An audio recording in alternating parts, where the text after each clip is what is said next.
Hello, my beautiful people. Happy Tuesday. I apologize again.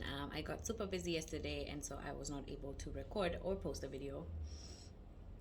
So I have been kind of trying to give you guys lessons on mental health disorders just so that we can be able to understand ourselves and to understand the people around us a bit better. One thing that I do thank God for the fact that I studied psychology was because it helped me to understand people and to understand myself. And it's so freeing when you understand whatever the reason of something, you know? It honestly gives you a lot of peace. So today I wanted to talk about bipolar disorder.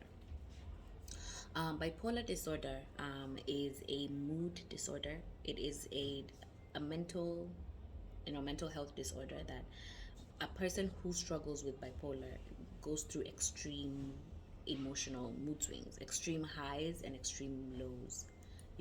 So for the extreme highs, we call it like manic or hypomanic, which means that this person is on the up and up and up. Like they just it's this person has super energy. They really survive on like minimal amount of sleep. They talk fast, racing thoughts. They cannot stay on the same thought. They'll just go and go and go and go, and their brains will just keep on going, and they feel like they're able to do, they'll start one thing and leave this thing and go and do the other, and start one thing and do this thing, leave the other.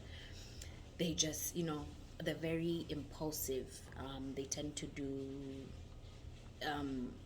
things that they normally would not do in a normal state of mind. Spend money extremely, at an extreme rate.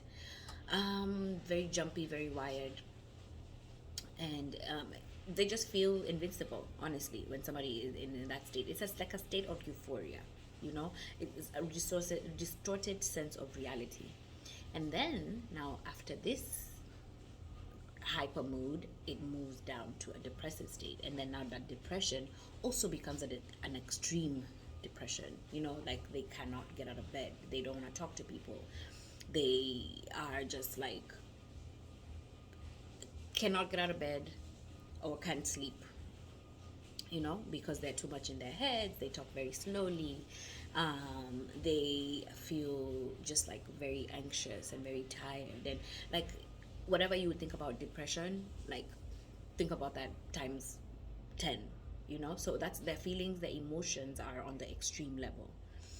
And it's hard when you're going through something like this, because I do know people who struggle with it, and it's just extremely frustrating when you're not able to manage your emotions or manage your moods. It's very hard.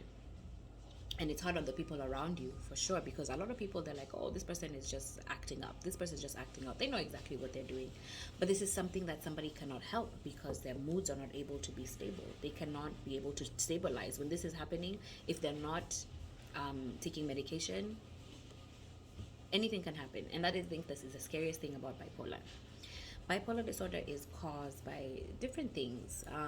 Childhood trauma is one of the things, stressful life events, brain chemistry, family links. It can be genetic.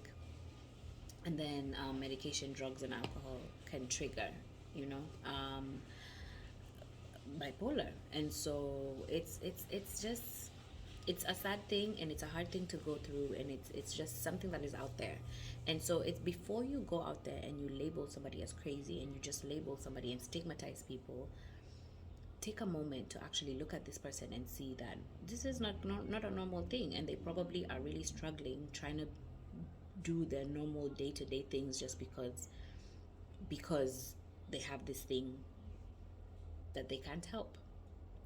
And so it is possible to deal with bipolar by, like I mentioned, medication. There are mood stabilizers, and that help a person remain stable, and they have to take those mood stabilizers indefinitely, unfortunately, because what happens with a lot of people who have bipolar is that they start to take the mood stabilizers, and then they start to feel normal again, and then they're like, oh, I don't need these, and then they stop, and then it's just like a, you know and then, of course, therapy helps, because addressing those issues, whatever it is that they're going through, and then you get to have lessons on how to be able to recognize when you're in that state, and how to deal with it when you're in that state. Yeah, so if you are facing struggling with bipolar, please feel free to reach out, and we can talk a little bit more about it. And um and it, or if you are struggling with, if there is somebody who you know, or and a loved one around you who is struggling with it, please know that there is help out there. And yeah, feel free to reach out, and I will give you all the advice that I can. And yeah, remember to be kind, and that's it. Mwah, mwah, mwah. Keep it locked.